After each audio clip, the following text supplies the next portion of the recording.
Bom dia, boa tarde ou boa noite. Eu me chamo Bruno e, juntamente com o meu grupo, estamos começando um Fisiocast para falar sobre a neurobiologia da aprendizagem.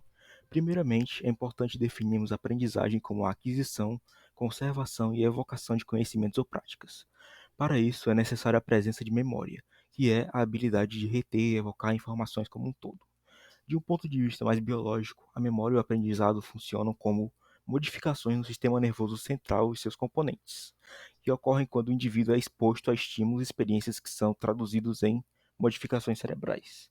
Por exemplo, temos o estudo de algum tipo de conhecimento como forma de experiência e estímulo para a aprendizagem. Além disso, também podemos passar por experiências que resultam em emoções positivas ou negativas, que resultam em algum tipo de aprendizado. Vamos então para uma explicação mais em detalhes sobre o funcionamento da aprendizagem. Meu nome é Antônia Joelma e irei falar sobre a fisiologia do sistema nervoso. O sistema nervoso representa uma rede de comunicações e controle que permite que o organismo interaja de modo apropriado com seu ambiente, tanto o meio externo quanto o interno. As funções gerais do sistema nervoso incluem a detecção sensorial, o processamento das informações e a expressão do comportamento. O processamento das informações, incluindo o aprendizado e a memória, depende da comunicação intercelular nos circuitos neuronais.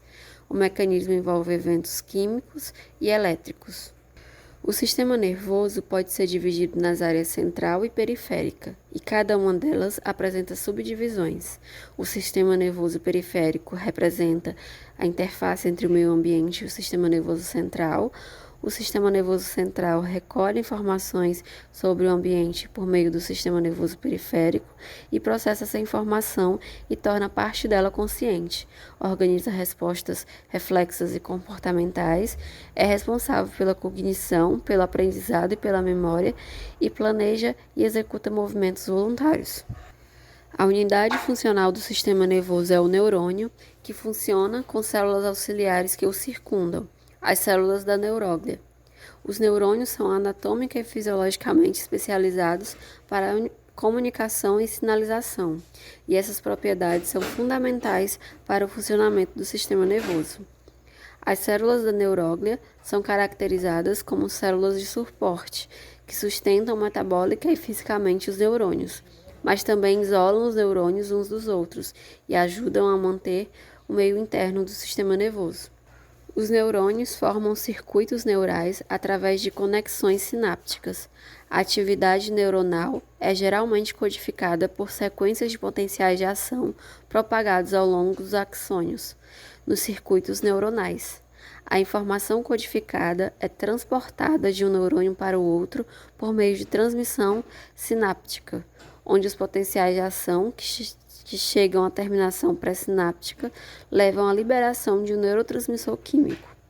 O neurotransmissor pode excitar a célula pós-sináptica, inibir a atividade dessa célula pós-sináptica ou influenciar a ação de outras terminações axônicas. A aprendizagem é consequência da facilitação da passagem da informação ao longo das sinapses. Mecanismos bioquímicos entram em ação, fazendo com que os neurotransmissores sejam liberados em maior quantidade ou tendo uma ação mais eficiente na membrana pós-sináptica. Eu sou Gleidson e nessa parte do nosso Fisiocast nós iremos conversar sobre o processo de aprendizagem. Bom, os comportamentos dos indivíduos são resultados de ampla interação dos fatores genéticos e ambientais. Esses comportamentos, nós sabemos, sofrem modificações constantes, permitindo, assim, adaptações cada vez mais complexas do organismo ao meio externo, configurando aprendizagens. Para que haja a devida compreensão de como cognição e comportamento são importantes para esse ato de aprender, é necessário entender o sinal elétrico gerado dentro de uma célula nervosa, né, dentro de um neurônio. Um sinal elétrico gera, dentro do corpo de uma célula nervosa, um potencial de ação. Esse potencial de ação viaja ao longo de um axônio até chegar a um terminal, que é um ponto de contato com o dendrito, um prolongamento ou um caminho que leva a outro neurônio. Nesse ponto de contato dos dendritos, existe uma abertura conhecida como brecha ou fenda, que é chamada de sinapse. Dando continuidade, cada célula do cérebro ativa um programa que aciona a produção de neurotransmissores, que passa de uma célula para outra através do que nós conhecemos como microtubos. Esses microtubos carregam ordens e tarefas que serão de suma importância para o processo de aprendizagem. Testes bioquímicos e eletrofísicos mostram que existe interação entre vários sistemas dentro do cérebro que se responsabilizam pelo comportamento dos neurônios nos processos de aprendizagem e no processo de memória. Os principais neurotransmissores, os mais conhecidos, são glutamato, ácido gama-aminobutírico, o GABA, serotonina, acetilcolina, a norepinefrina, a dopamina e dentre outros, que como eu falei, esses são os mais conhecidos. O GABA e o glutamato encontram-se em quase todas as zonas do cérebro, em contraposição com a dopamina, que está restrita em algumas áreas do cérebro. As bases da função cognitiva parecem ser explicadas em termos de eventos que influenciam a plasticidade. Essa plasticidade se refere à habilidade dos neurônios de mudar a sua capacidade de resposta ou alterar suas conexões com a experiência. Experiência essa que é fundamental para os dois processos cognitivos, o processo de aprendizagem e o de memória, que estão intimamente entrelaçados. Contextualmente, o aprendizado pode ser internalizado e nem sempre resulta em comportamento aparente, enquanto a aprendizagem estiver acontecendo. O aprendizado pode ser classificado em dois tipos principais: aprendizado associativo e não associativo, que se refere à habituação e sensibilização. A memória é facilitada quando há envolvimentos emocionais, porque ela ativa um sistema límbico, um sistema estrutural do cérebro que atua nos estados emocionais, que fará com que haja a liberação de neurotransmissores, fazendo com que os circuitos cerebrais fiquem mais rápidos, facilitando o armazenamento de informações e o resgate das que estão armazenadas. Quando o sistema límbico, o sistema emocional, fica excitado ou muito mais estimulado em relação a um fato ou em relação a um evento, isso induz uma maior produção de catecolamina, um neurotransmissor excitador. O mesmo acontece com o neurotransmissor noradrenalina, que fortalece as memórias no cérebro. Essa noradrenalina não só atua como um neurotransmissor, como também faz com que o organismo mande um suprimento maior de oxigênio e de glicose para o cérebro, ajudando a sedimentar as memórias. A motivação nos indivíduos acontece de maneira subjetiva, ou melhor, acontece de maneira interna. Dessa forma, a aprendizagem acontece de forma mais completa, quando se trabalha com aspectos de relevante interesse emocional, de maneira que estes estejam contextualizados e integrados, resultando em uma maior liberação de neurotransmissor glutamato, que através das sinapses glutamérgicas acessarão uma rede inteira de neurônios, facilitando assim que estruturas de memória que estruturas de memória exerçam sua função e garantindo processos de aprendizagens. O aminoácido glutamato é o principal neurotransmissor excitatório do sistema nervoso central de mamíferos e participa de funções importantes como cognição, memória, aprendizagem e plasticidade neural. Me chamo Leonardo e irei abordar a neuroplasticidade, que é a capacidade dos neurônios se adaptarem aos estímulos ambientais aos quais o indivíduo é exposto. Ela abrange desde lesões acompanhadas da perda de tecido nervoso até as alterações decorrentes do processo de aprendizagem e memória.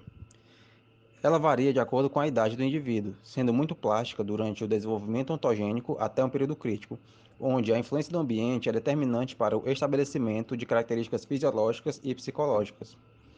A partir do período crítico, a plasticidade declina com o passar do tempo. O exemplo das crianças selvagens ilustra bem o período crítico. São crianças encontradas na selva em companhia de animais e aparentemente sem contato prévio com outros humanos. Entre os mais de 40 casos documentados, é possível estabelecer que quanto mais tarde a criança foi encontrada, mais difícil se tornou ensiná-las uma língua e outras habilidades cognitivas. Se há um período crítico, então, passado esse período, a neuroplasticidade deve cessar, certo? Errado. Por exemplo, o psicólogo indiano Valayanu Ramachandran estudou a fisiologia sensorial de indivíduos com membros amputados. Um dos indivíduos, que havia sofrido amputação do braço há meses, ao ser estimulado na face ou nas regiões próximas ao coto, sentia como se a sensação tátil estivesse sendo produzida no polegar, indicador ou mínimo. Ramachandran propôs que os axônios que normalmente estariam representando a face ou o antebraço estenderam-se às regiões de representação das extremidades amputadas, já que estas se tornam inativas. Isso é um exemplo de plasticidade axônica em adultos. Já a plasticidade sináptica foi primeiramente descrita em animais invertebrados como a aplísia. Observou-se que a aplísia reage de maneira diferente a diferentes intensidades de estímulos aplicados sobre sua cauda ou brânquia. Em resumo, quando o estímulo é fraco, ele desencadeia o reflexo nas primeiras vezes em que é aplicado, e com a repetição, o reflexo diminui até que desaparece. Esse fenômeno é chamado habituação. Neste caso, o primeiro estímulo precede o aparecimento de um potencial de ação no neurônio sensitivo e, em seguida, um potencial pós-sináptico excitatório no neurônio motor. Com a repetição, o potencial de ação no neurônio sensitivo continua ocorrendo, enquanto o potencial pós-sináptico excitatório no neurônio motor diminui até que desaparece. Já quando o primeiro estímulo é forte, provoca a retirada da parte tocada. O organismo então fica esperando receber novos estímulos fortes. Mesmo que o estímulo seguinte seja leve, a contração será ainda maior que a primeira. Esse fenômeno é chamado sensibilização. Neste caso, o potencial de ação observado no neurônio sensitivo permanece o mesmo em ambos os estímulos, mas o potencial pós-sináptico excitatório observado após o segundo estímulo é muito maior. Isso ocorre porque a ação de um interneurônio facilitador resulta no acúmulo de vesículas sinápticas no neurônio sensitivo, o que produz uma maior liberação de neurotransmissor quando ocorre o segundo estímulo. Quando o estímulo forte é aplicado várias vezes, a sensibilização se torna mais duradoura. O animal pode passar semanas, em vez de horas, reagindo de maneira mais intensa a estímulos fracos. Olá, eu sou Ítalo Lourenço e vou falar sobre a neurofisiologia do aprendizado. De uma maneira geral, a anatomia dos cérebros humanos é extremamente semelhante. Nascemos praticamente com a quantidade de neurônios já completa. Até pouco tempo atrás, se imaginava que as perdas e degenerações de neurônios que viessem a ocorrer ao longo da vida eram irremediáveis. Estudos recentes, no entanto, indicam que algo mais ocorre na intimidade do nosso sistema nervoso.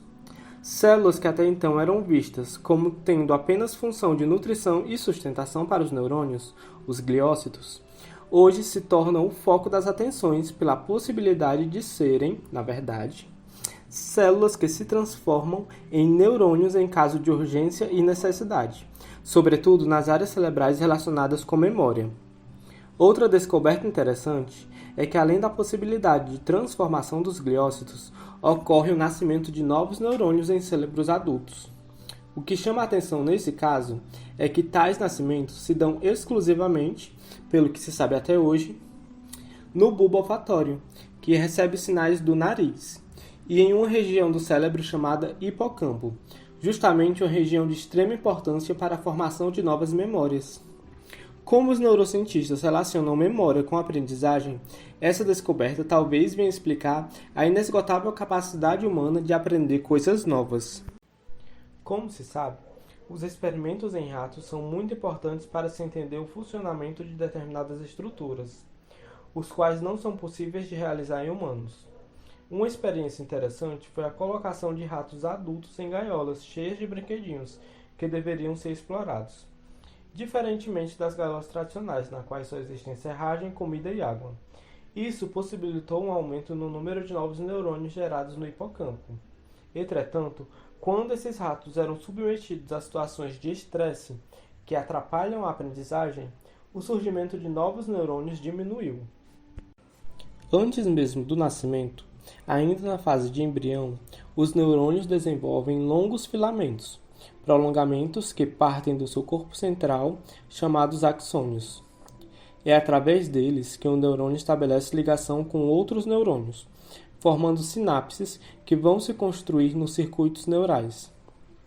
Essas conexões originais vão permitir a regulação de funções autonômicas, que são aquelas que ocorrem sem nosso controle voluntário, como a respiração, os batimentos cardíacos, a mobilidade intestinal. No entanto, durante toda a vida, os circuitos neurais vão continuar a se desenvolver. Os neurônios estão sempre testando novas conexões. As que funcionam permanecem, as que não funcionam se desfazem. E o que faz uma conexão ser mantida? O seu uso. Se usamos repetidamente uma conexão, ela tende a se tornar permanente. Ao nascer, o cérebro humano tem somente uma pequena proporção dos trilhões de sinapses que provavelmente terá. Por que ao nascer temos tão poucas conexões? Qual a relação desse aumento de conexões que adquirimos ao longo da vida com a aprendizagem? Algumas evidências estabelecidas são particularmente surpreendentes. Primeiro, os neurônios começam a se degenerar a partir da infância. Segundo, devido a muitos neurônios morrerem, existe, em relação ao cérebro infantil, menor quantidade deles no cérebro adulto, o qual é, por outro lado, muito mais maduro e de maior tamanho. Terceiro, o número total de conexões no cérebro infantil é maior que no cérebro adulto. Desta forma, em relação ao cérebro infantil, o cérebro adulto é maior em tamanho, mas é menor em número de neurônios e em conexões sinápticas. Como explicar, então, que seja mais maduro? As sinapses são estabelecidas basicamente de duas maneiras. A primeira é por superprodução e perda seletiva, ocorrendo durante os períodos mais precoces do desenvolvimento. O sistema nervoso estabelece um número muito grande de conexões e, através de experiências de vida, seleciona aquelas que se mostram mais apropriadas, removendo as demais. O que permanece é a forma final, que constitui o sensório e a base dos processos cognitivos. Os neurocientistas comparam esse processo ao dos artistas escultores, os quais, a partir de um bloco de mármore, fazem surgir um objeto artístico pela eliminação de porções desnecessárias do mármore. A segunda maneira de formação de sinapses é através da adição de novas sinapses. Ao contrário do processo anterior, que se produz nos primeiros meses de vida, esse método opera durante a vida inteira dos homens. É especialmente importante na vida adulta. Esse processo é completamente dirigido pela experiência e está na base de praticamente todas as formas de memória. Várias pesquisas evidenciam que as atividades associadas com experiências de aprendizagem levam as células nervosas a criarem novas conexões. Portanto, a quantidade de informações às quais o indivíduo é exposto e a quantidade de informações que adquire vai se refletir durante toda a sua vida na estrutura do cérebro. O aumento do cérebro deve-se, então, por outro lado, ao desenvolvimento de células de sustentação, sem função transmissora, e, por outro lado, ao contínuo crescimento dos axônios, para estabelecer conexões com outros neurônios. Conforme mencionei, é a experiência que terá papel fundamental no estabelecimento dessas conexões. Mas como isso ocorre? Já foi visto que a maior parte das conexões estabelecidas no desenvolvimento do cérebro não é permanente. São as chamadas conexões lábeis, as quais somente vão se tornar estáveis como resultado de uso frequente. Desta forma, conexões que são usadas frequentemente contribuem para estabelecerem-se como caminhos úteis, enquanto as que resultam em vias não úteis se degeneram ou regridem. Enquanto as conexões originais, aquelas que asseguram as funções vitais, são adicionadas geneticamente, essas conexões posteriores constituem-se em um fenômeno epigênico e são muitas vezes verdadeiras obras do acaso. Acontece que, embora o neurônio tenha como alvo outro determinado neurônio, aleatoriamente pode estabelecer conexões com um outro distinto cujos detritos estejam próximos. Se essa conexão casual se demonstrar útil e voltar a ser utilizada, ela se torna estável. Portanto, mesmo que o cérebro infantil tenha muitas conexões, muitas sinapses, não necessariamente elas são utilizadas ou indicam conhecimento, mas somente um vasto potencial.